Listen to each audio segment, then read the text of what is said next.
Oh, Meron akong kwento. di ba katangahan yan? Baka iba na naman katangahan yan. Ay, dito ka tangahan. Oh, sige, sige. Kasi kahapon, nagkatipon-tipon kami mga katropa. Tapos? Binigyan ako ng pera. Ako nang bahala kung anong ulam yung bilhin ko. Oo. Tapos yung binili ko yung alimasag. Alimasag? Oh.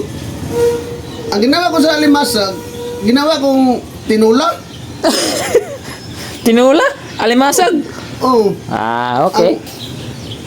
Ang problema doon kasi pinagtatawanan nila ako. Bakit na naman pinagtatawan?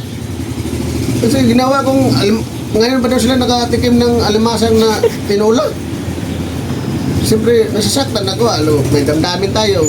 Saktan tayo. O, ano man ginagawa mo? Ang ginawa ko, bumili ako ulit ng alimasag ulit.